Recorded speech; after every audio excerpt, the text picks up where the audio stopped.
Hello everyone, and welcome to this webinar entitled The Golden Rules of Classroom Communication. Last time I was here with you, somebody asked me, when are we going to have the next webinar on classroom communication? And back then I said, maybe next year, but getting all of your feedback on the previous webinar was so helpful and so encouraging that Rosuchebnik and I decided, why not have another one this year?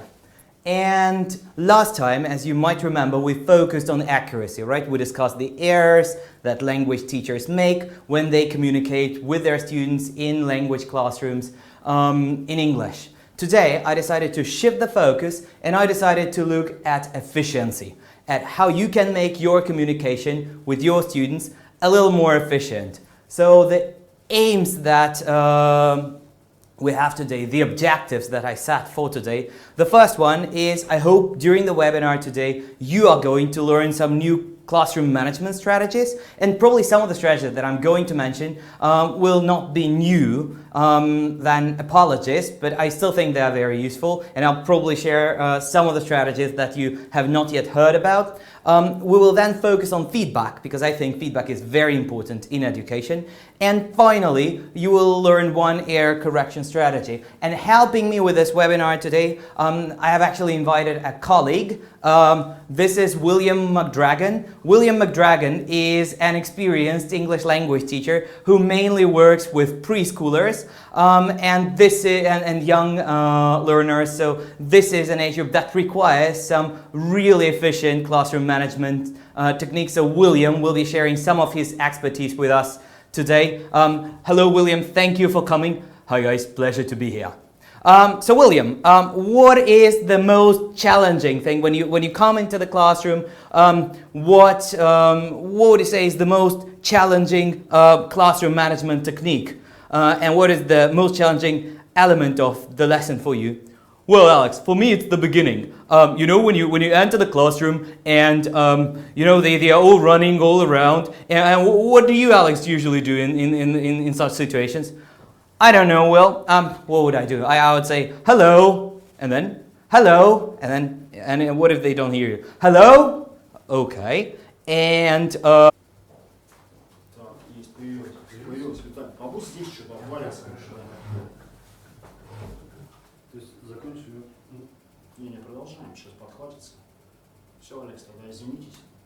okay.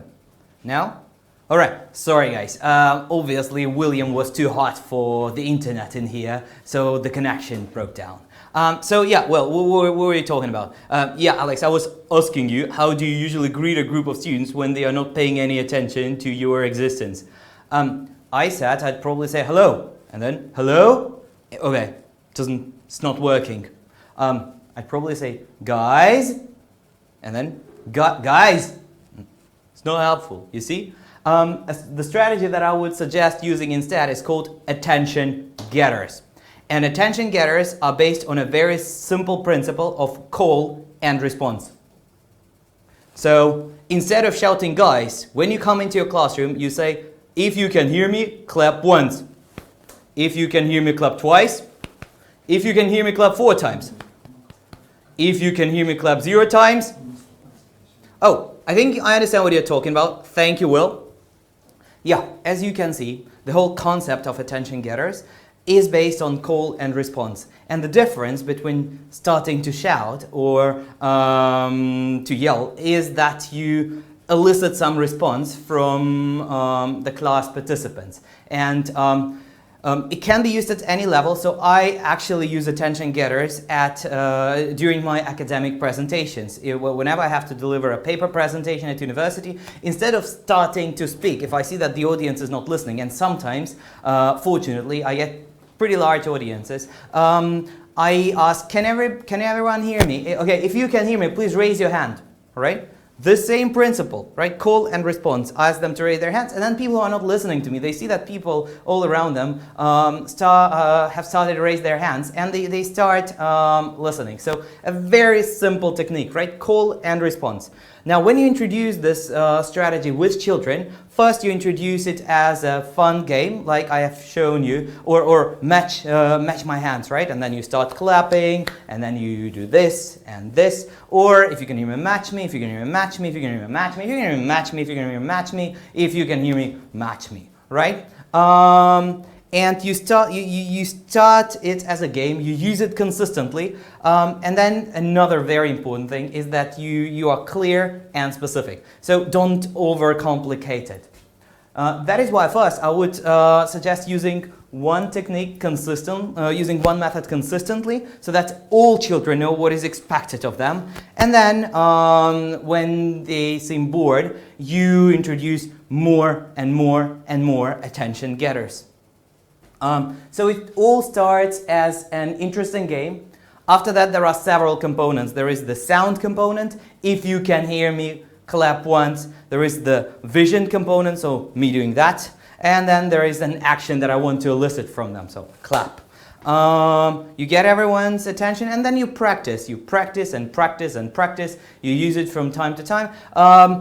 Remember that during the first class, you'll probably have a larger attention span at the beginning because you are going to be a new person in the classroom. So this is the time when you start using your attention getters. And you may tell me, oh, well, Alex, isn't that a waste of time? And I'd say no, because once you have spent some time on it, later on, you're going to save so much time by simply doing those very simple things that actually it pays off. It will pay off after all. What kind of attention getters are there? Well, the first one that I've already shown you is clapping, and there are many different clapping attention getters. Another one is, and the students would respond with, right? As simple as that. Or you clap a different rhythm like, and they copy the rhythm. That's another way of playing the same game. Chants, I'll tell you more about, William McDragon is going to tell you more about the chants a little later. Whisper, one of my favorite attention getters that I use in large university lecture rooms, is called waterfall fingers. So whenever I say waterfall fingers to my students, they do this. Shh. You can't even imagine how nice the sound is when a lecture room of, say, 80 or 70 people produces this shh at the same time, like very calming, very nice. Noise can be any song or any other signal that they have to reproduce, or when they actually do the drum roll, that's a noise attention getter. And freezing, when they have to freeze after you say a certain word. And also magic items. Here is my quiet spray. Whenever I see that some of my teenage students are not attending to what I'm saying, I just come and take the quiet spray, and you can imagine everybody is quiet right away. All right. Now, Will, I promise that you are going to share some of the more complex chants attention getters with us. Yeah, Will, Alex. And here is the first one that I actually heard being used in the Russian Federation. Which one? It starts with 1, 2, 3, eyes on me. Can you guess the ending? It goes 1, 2, 3, eyes on me. And the ending is 1, 2. 1, 2, 3, eyes on me. 1, 2. Can you guys guess? You can write your answers into the chat. 1, 2, 3, eyes on me. 1, 2. Ta-da! Eyes on you! That is how it works. The next one. The next one goes like that. Hocus pocus, says Will. Everybody. Can you guess the ending? Hocus pocus. Everybody.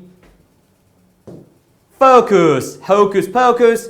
Everybody focus. Right? Hocus pocus. Everybody focus. Hocus pocus. Everybody focus. Right? And that's how you play it. The next attention getter. Can you guess the dish? Can you guess this dish? What is it? Those of you who have been to the United States might have recognized it. It's called mac and cheese, or macaroni and cheese. Everybody So, well, let's do this. Macaroni and cheese, everybody freeze. Right. And another one where you have to freeze, right? Or mac and cheese, everybody freeze. And the last one that I also like, which is clapping. You say alligator, alligator, and everybody says chum, chum. Right. Now, I would invite you to think about an attention getter that you could use in your own classrooms, right? Think about the words and gestures that you could use in your classroom. So the call, then think about the student's reaction that you would want to elicit, so the response part, and think about your style, because your attention getter must match your style. And finally, send it into the webinar chat. I'll read the best attention getters. I'll actually read all of the attention getters that I managed to read at the end of this webinar. So feel free to send your ideas for good attention getters for your classroom into the webinar chat. Right. Here are some of the most fundamental concepts of language teaching and classroom communication. They are called Stt and Ttt. Some of you might be familiar with those two concepts. Stt means student talking time, and Ttt means teacher talking time. Now, as you progress through different stages of your lesson, your student talking time is supposed to get less, right? And your teacher talking time is supposed to get less, right? Whereas the student talking time is supposed to increase. Well, unfortunately, this is not always the case in the Russian English language classrooms, because a student of mine conducted some research where we looked at 10 lessons, video recorded lessons that are available as videos for the Teacher of the Year contest. So we looked at those videos of the Teacher of the Year contest with, sorry guys, just a sec, with two goals. The first goal was to see what is the real balance of teacher talking time versus student talking time. And the second goal that we had was a balance of the words, right? How many words does a teacher, because we transcribe the videos and want to look at how many words does a teacher say during the lesson and how many words do the students say during the lesson. And as you can see, the results that we got were not super optimistic. In fact, what we saw was during an average lesson that we transcribed, the student talking time was around 37%, whereas the teacher talking time was around 63%. Actually, there was only one lesson where the student talking time exceeded the teacher talking time. And in this lesson, a large proportion of the student talking time was student talking time in the Russian language. So this does not really qualify as quality student talking time in the English language lesson. That is why we thought there might be a problem. If you look at the words, it's even worse. Only around 20, like when you transcribe all the lessons and when you count the words that the teachers say during their lessons and the words that students say during their lesson, only 20% of words were produced by the students. Now, if we look at the ideal proportion, some of you might know this ideal proportion. It's 30 to 70, with 30% being the teacher talking time and 70% being the student talking time. So, as you can see, we're very far from this ideal in our real classrooms. Now, what can we do about that? Apply some smart classroom strategies. And the first classroom strategy that I would like to show you today is called elicitation. Elicitation is when you ask questions before telling something. For instance, before introducing the different modes of transport to your students, you can say, I want to go to the train station today, or I want to go home now. How can I go home? and or you can show them different pictures and elicit what words they already know in the English language. Or whenever you have a lesson at a higher level, you can ask them, all right, so imagine you are preparing for a webinar. What kind of difficulties can you name that you might experience before this webinar? And then people would probably tell you some before you actually start telling them. Right? The second strategy is concept checking questions. These are the questions that help you to see whether the students have actually understood something. Right? And here, I'll show it together with Will. Because the thing is, guys, that very often you end up asking questions like, is it clear? Or do you understand? Well, especially in a group of teenagers, you know, nobody wants to show that they don't understand or that this is not clear. Socially, a much easier reaction is to say, yay, everything is clear. Thank you very much for sharing. But do you actually know whether they have understood what you have just told them? No. As a matter of fact, you don't. That's why a much better strategy is to use some concept checking questions or CCQs. Like, imagine you have introduced the present continuous tense. And you say that now you are delivering a webinar. So you can ask, do I deliver a webinar every day? No, I don't. Are you doing it now? Yes, I am doing it now, right? So this checks the concept of whether I actually understand that the present progressive tense usually goes together with now, right? I'll give you more examples in a second, guys. And the next and another type of questions that we can use in the classrooms is called instruction checking questions. This is when you introduce a game or an activity, and before you actually tell them after you have told them what to do, you don't say start, but you ask some questions first. Say, okay, are you going to work in groups of 3? No. In groups of 2? Yes. How much time do you have for this activity? 4 minutes, and so on and so forth. So now, you are going to see some questions. There are 8 questions in this slide that I want you to think about. Some of them are examples of elicitation. Some of them are examples of CCQs. Some of them are examples of ICQs. And some of them are none of the above. Can you tell me which of them are elicitation, which of them are CCQs, which of them are ICQs, and which of them are none of the above? Some instruction checking questions, guys. So, do you need to match all of the questions, all of the 8 questions with one of the categories? Yay! Do you guys, are all of them good questions to be used in the classroom? No, well, no. Some of them are none of the above. And how much time do we have for that? Around 3 minutes. 3 minutes? Okay, guys. Now Will and I will be quiet for 3 minutes, and after that we are going to look at the answers. So write your answers into the webinar chat, okay? And you can just write 1 CCQ, 2 ICQ, 3 elicitation, 4 none of the above, okay? Go ahead. You've got 3 minutes to do this now.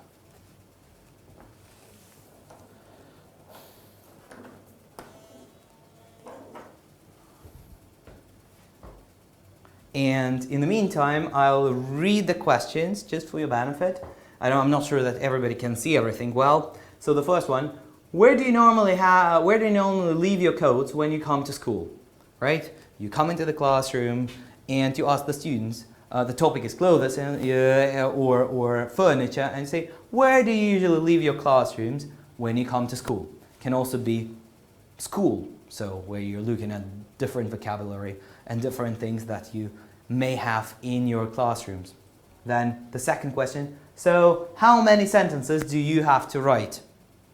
Question number 2. Question number 3. He's been to New York. Is he in New York now? Question number 4. Do you all understand what the word elicitation means? Question number 5. What other methods of elicitation do you know? Question 6. Can elicitation be connected with guessing? Question 7. How much time do you have to complete this task? And question 8. What should you do if the answer does not fit any of the categories?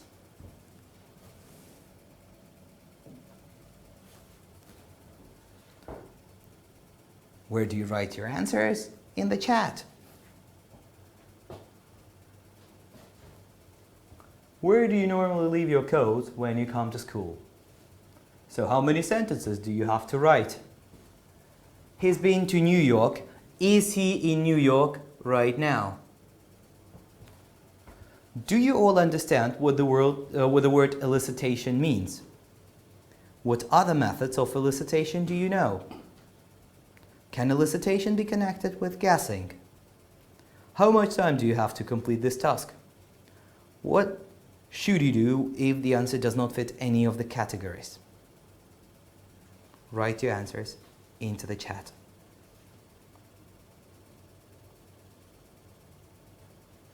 Are those ICQs, CCQs? Oh, we're already getting the first answers. I already got an answer from Maria. Hello, Maria. And Maria suggested that number 1 is elicitation. Where do you normally leave your coats? When you come to school. And Maria is right. So yeah, why did I write 1? 1 is elicitation. Let me just show you how this works. Last time we focused on school and classroom vocabulary. So, do you guys know what you call the place in school where children leave their coats when they come to school? And where do you guys, the teachers, leave your coats when you come to school? You can also write those 2 words into our chat. And number 5, Maria says number 5 is elicitation as well. What other methods of elicitation do you know? Yeah, this is also elicitation. Let's call her Ali, right? Any more answers? Come on. The first one and the 5th one are some examples of elicitation.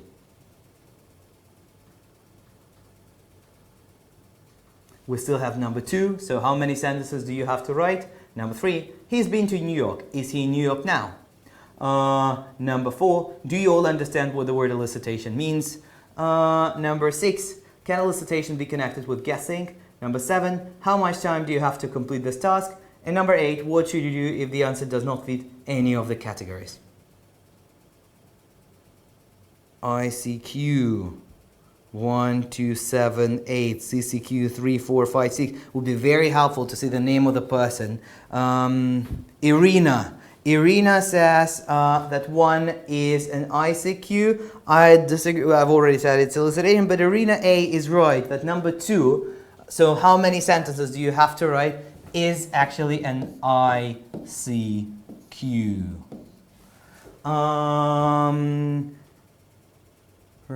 Number 4, elicitation. Do you all understand what the word elicitation means? I'm not so sure. Number 7, classified as ICQ. Yes, number 7 is an ICQ, an instruction checking question. Number 3, Irina also classified number 3 as a CCQ, and this is a good CCQ, right? So you say, he has been to New York, meaning that the present perfect tense can be used whenever you're talking about a meaningful experience from somebody's life. He's not in New York now, but he's been to New York. This can be used as a CCQ. Number 6, CCQ. Yes, it is a concept checking question, right? I have told you what elicitation is, and now I'm asking you, can elicitation be connected with guessing? And yes, it can be connected with guessing. And what's more, it encourages our students to take risk, to guess, to use their existing language skills. And in that way, we show them that it's okay to make mistakes. And it's okay to guess whenever you're using your English. And this way, later on, when they find themselves in a situation when they need to communicate with other people who speak English, they will take those risks and they will try and guess if they don't know the meaning of some word or expression. Then we also have number 8 being classified as an ICQ, and this is an instruction checking question. The question is number 4. Do you all understand what the word elicitation means? Now, had I written this very question into your chat right now, I'm sure a lot of people would write, yeah, we do. We do understand what elicitation means. I could even ask, can you use an elicitation, or do you use elicitation in your classroom? And say, yeah, we do a lot. But the fact is that it will never show me whether you really understand what elicitation can be. Instead, a much better way of checking whether you understand what elicitation is can be, do you elicit the information that you are going to introduce in your lesson, or do you elicit the information that you have already introduced during the lesson? And in case you're wondering, the answer is yeah, you introduce new things using elicitation. Another example of a CCQ on elicitation would be, is it okay if students make mistakes while answering your elicitation questions? And of course, it is okay to make mistakes when they are guessing. Thank you very much to Ulis, Lardit, Maria, and Evgeny, who have shared their answers.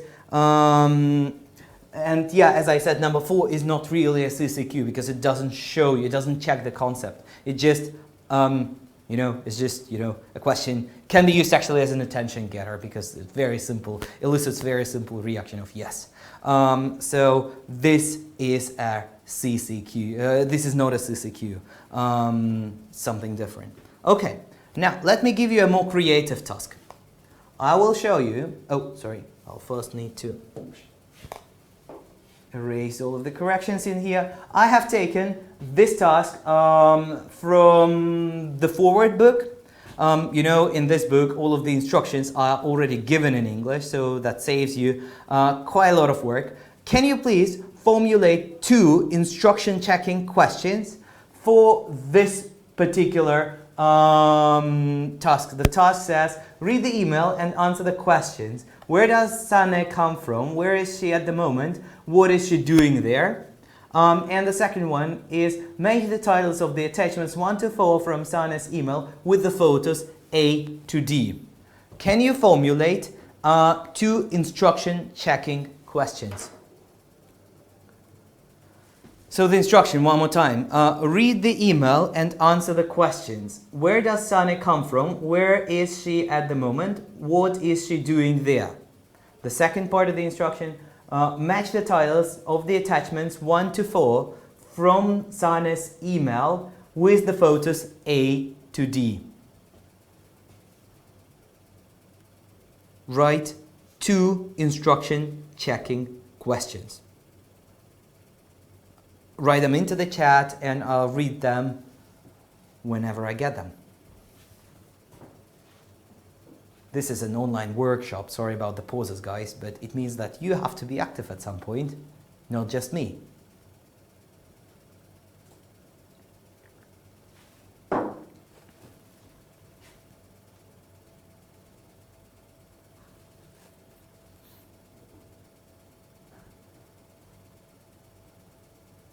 Waiting for your answers. Once again, read the email and answer the questions. Where does Zane come from? Where is she at the moment? What is she doing there? Match the titles of the attachments 1 to 4 from Zane's email with the photos A to D. Read the email and answer the questions. Match the titles of the attachments 1 to 4 from Zane's email with the photos A to D. Maybe I'm misreading the name of the person. Probably Latvian influence. Like there are a lot of people with the name Zane, so maybe it's pronounced differently. So if there are any Zanes or Senis or Sanes listening to me right now, I am sorry if I misread your name. Read the email and answer the questions. Where does Zane come from? Where is she at the moment? What is she doing there? Match the titles of the attachments 1 to 4 from Zane's email with the photos A to D. Formulate 2 instruction checking questions.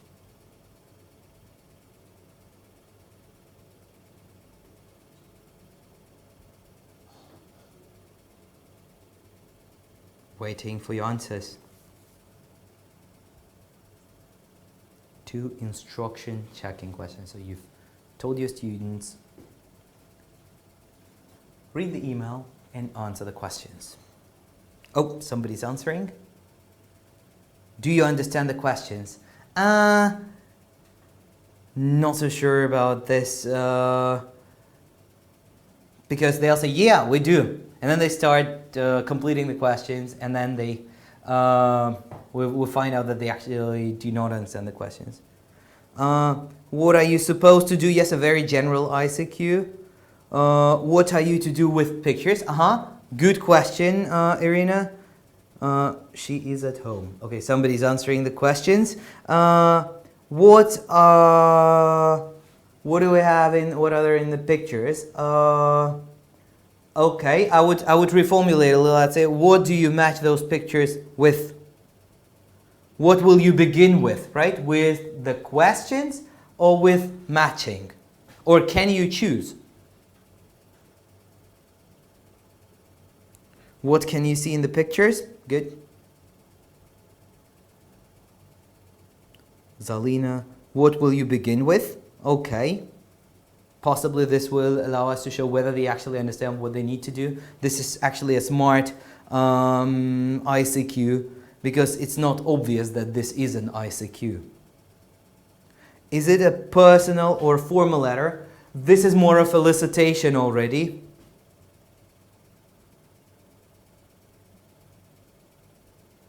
Because this way you will elicit whether they know how a personal letter is different from a formal letter. Give me one more ICQ.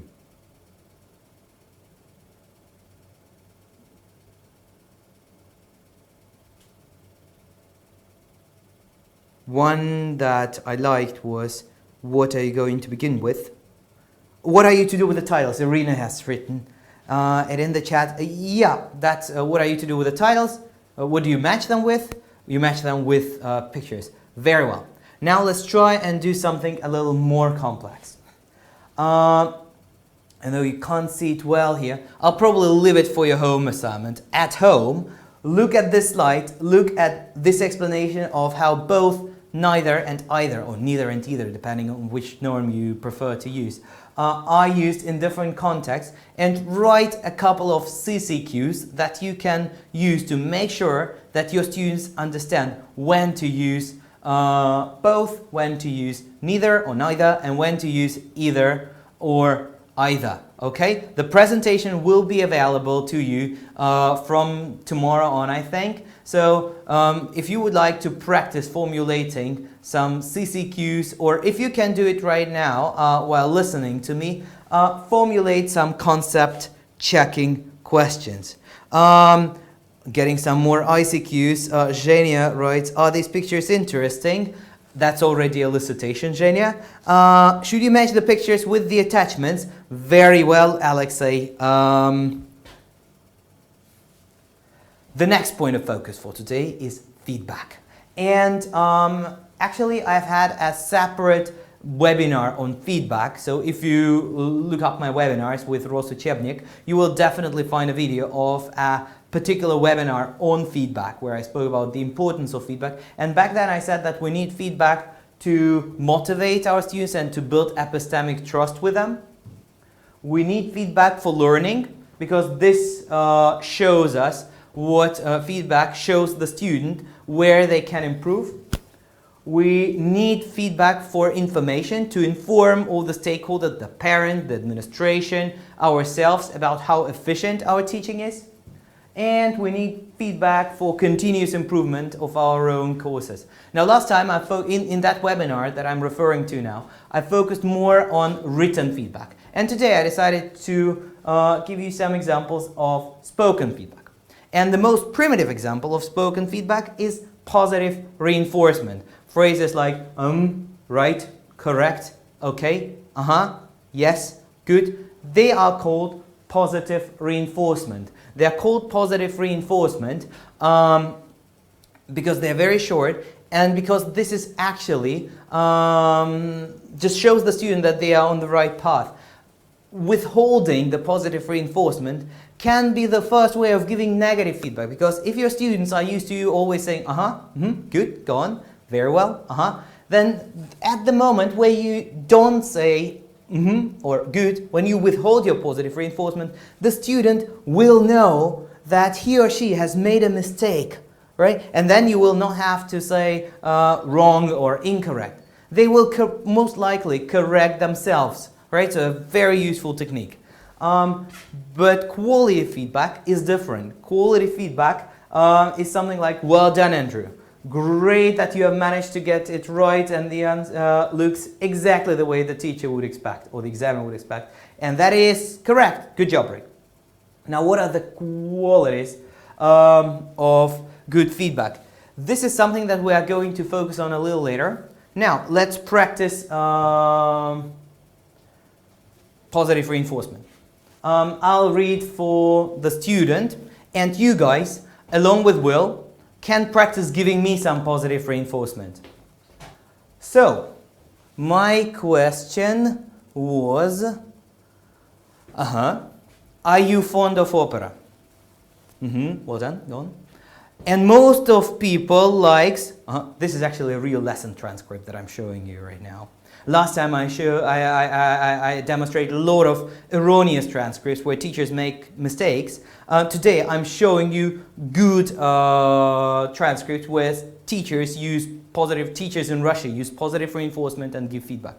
And most of people like opera, and they really like it, and only go on. 3 persons don't like opera. I see, all right, good. My question was, about favorite composer. Good. I walked very slowly, and asked only 5 people. All right, that's no problem, that's okay. Okay, it's all right. 2 people answered, 2 persons answered that, that's okay. 2 people answered that Tchaikovsky, that is their favorite composer, and other people, well done, Alex, answered that Mozart, Strauss, Kloderman, and some clever names, Kloderman, and Mozart, 2 people answered, 2. I see, all right. Thank you very much, Alex, great. So yeah, as you can see in the previous slide, the teacher mainly used the word, the phrases, that's okay, yeah, okay, it's all right, and I see. So I decided to introduce a challenge.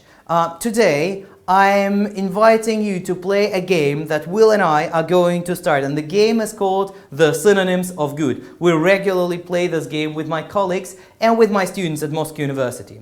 We are going to try and vary and make your positive reinforcement vocabulary a little more varied, because that's an easy way to teach synonyms of good to our students. So we are going to start, and you are going to continue in the chat. Let's see who the last person with the last word in the chat is going to be. So you give one word at a time, and you try to avoid repeating the words that have already been used. We'll start. I'll start. Good, excellent, brilliant, fabulous, awesome, magnificent. All right, guys, you go on. You're right. We started. Good, magnificent, fabulous, and you move on. Right. This is. Sorry, guys. I'll have to scroll a little. Yeah, this is the challenge, right? Synonyms of good. What synonyms of the word good do you know? Write them into the chat, one word at a time, and let's see whose word will be the last one. The person with the last word in the chat, the last synonym of good, is going to win. We'll see who that is going to be. This was positive reinforcement, but positive reinforcement is different from feedback. Feedback has to be feedback includes positive reinforcement, but the actual feedback can be way more explicit, right? Can be way more comprehensive. And here, this is one of the formulas of feedback that people use: positive, negative, positive, that I would not encourage you to use all the time, because whenever you start using patterns, your students are going to find out that this is a pattern, and then they will stop trusting you, because they will know that you don't give them feedback because you want to give them feedback, but you just give them feedback because you were trained to do so, and you are, a function. You do it because you are a teacher. Make it different, make it interpersonal. And here are the qualities of good feedback that I would like to suggest instead. The first quality is that it's personalized. P stands for personal or personalized.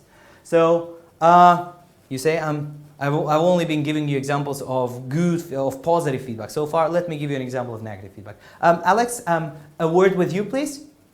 Personalized, right? I started talking with Alex. The next point, it has to be genuine, right? It has to be real communication between you and your student. Let's say, honestly, I'm slightly disappointed that you did not proofread your last written assignment or your last letter. Specific, right? You want to specifically name the points of focus. Next time, make sure that you do it before you hand in your work. Oops, sorry guys. It has to be constructive, right? It has to be constructive. What exactly do I need to do following your comment? And after that you ask, so what is the main area of improvement for you, Alex? Concept checking question. You make sure that your feedback has been understood, right? Personalized, genuine, specific, constructive, and understood. The 5 qualities of good feedback. Now, let me show you how this works in a real classroom.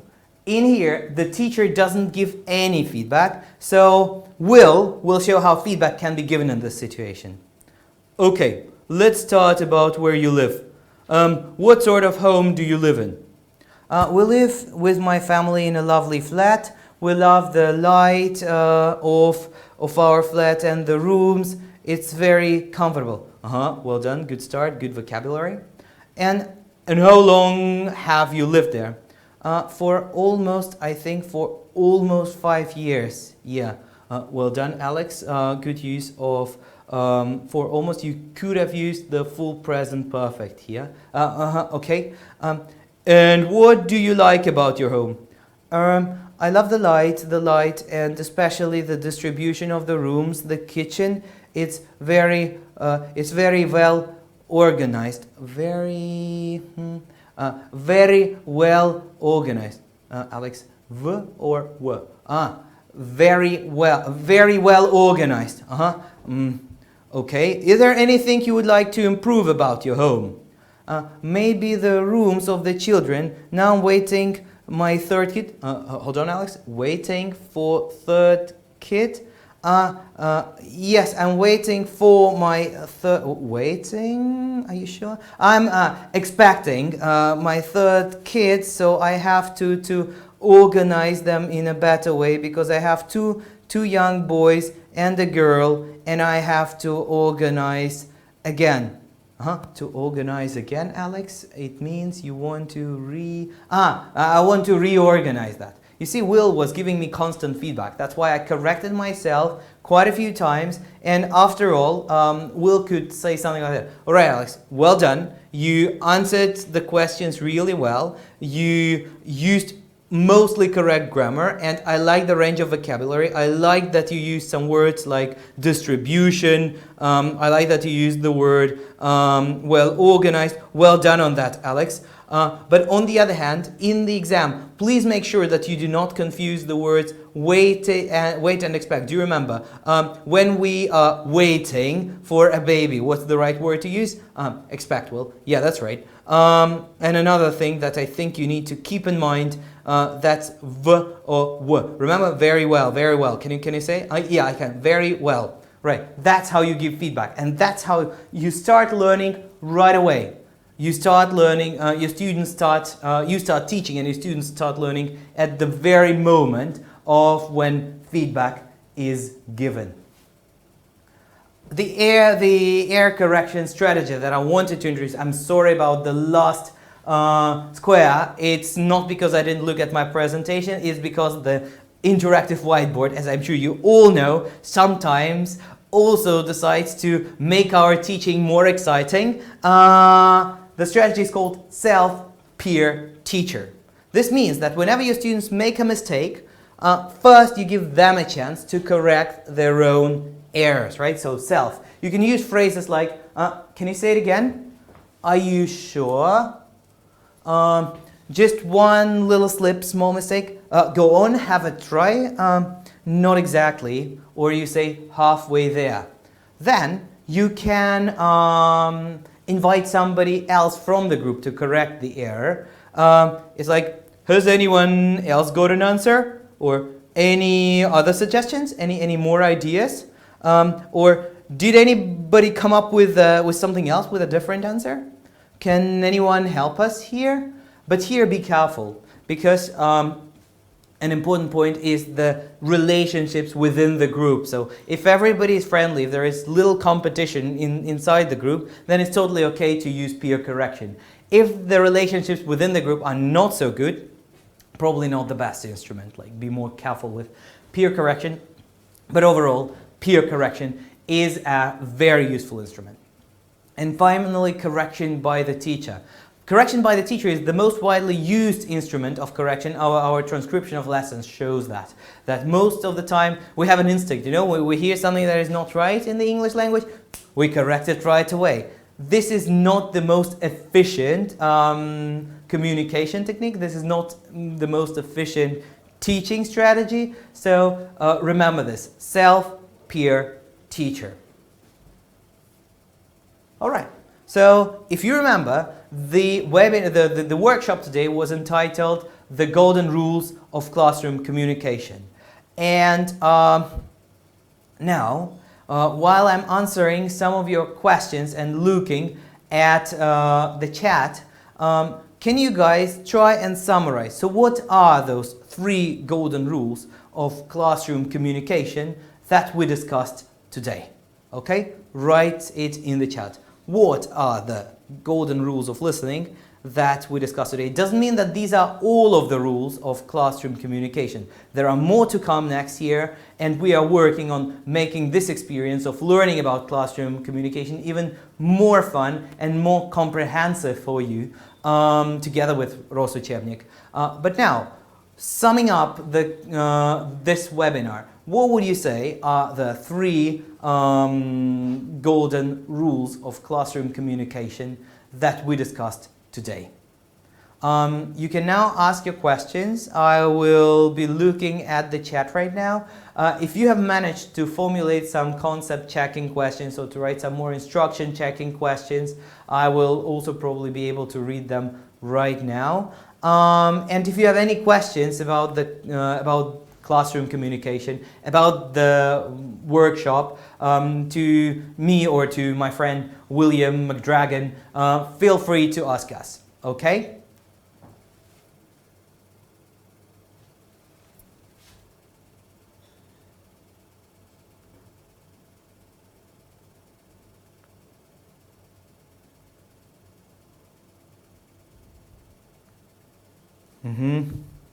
Excellent, wonderful, superb, cool, well done, awesome, great job, exceptional, marvelous, I appreciate, yada yada, awesome, breathtaking, brilliant, great for you. I'm not so sure about great for you or good for you. Has its connotation, stunning, good word, well done.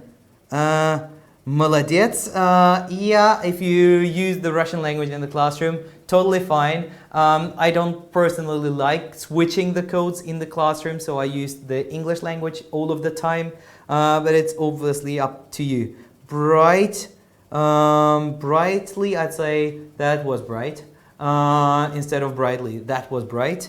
Delightful, probably, if that's your style. Outstanding, an outstanding answer. Very, one of my favorites, Zalina. You the best. I'd be careful with that, especially if you're working in the classroom. Fantastic, from Maria, very well.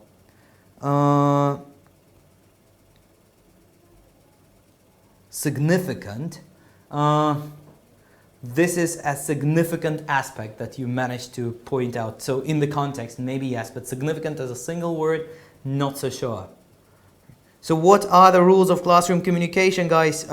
Write the golden rules of classroom communication in the chat so that I can see whether and what exactly you are going to take home from this workshop.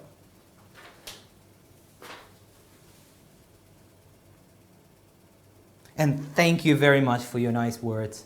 Hope this will motivate me to give you even more strategies and techniques next year.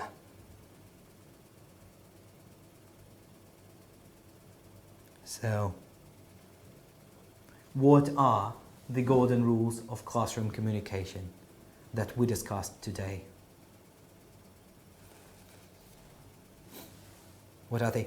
And don't turn the video off yet, because at the end of the webinar I will show you I do have the 3 most important strategies on my slide, in my slide, and I'll show you what I think they are. Actually on the slide or in the slide.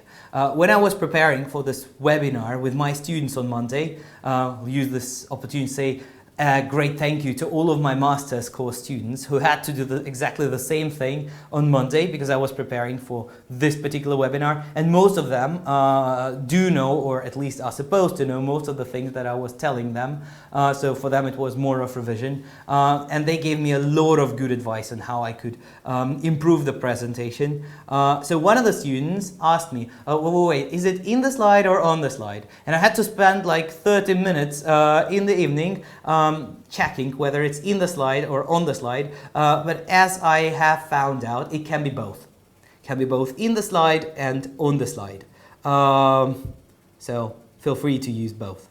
But this goes more down the lines of accuracy. Hey people, give me the clear instruction, tools, and time. That's what Alexei, that's how Alexei would summarize the 3 most important strategies. Clear instructions, tools, and time. Thank you, Alexei.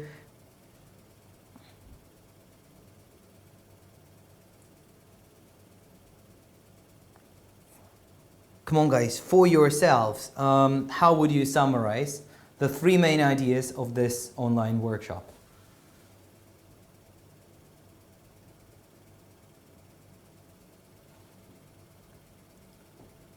This is my concept checking question. What would you answer? 3 most important ideas. And we are still playing the game. The last one so far is Alexei was significant, but significant, as I said, is kind of a synonym. So so far Maria with her fantastic is the last person to give me a synonym of good. If you can come up with some more, feel free to write them. One of my favorite synonyms is the word fab, as short for fabulous. That's fab. I also like amazing. I also like the word right. Very well. Brilliant.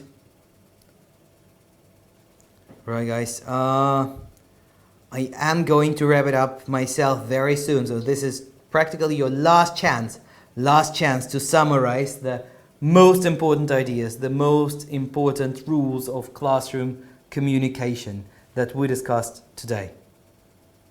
And drum roll, which is an attention getter. The first one, ask more, say less. Your job is to make them use English, not to use the English language yourself. If you got the job, most likely you do know the language well enough. Listen and react, right? Listen to what they say and react to what they are saying. And the final one, give feedback. Give feedback to your students in all different forms.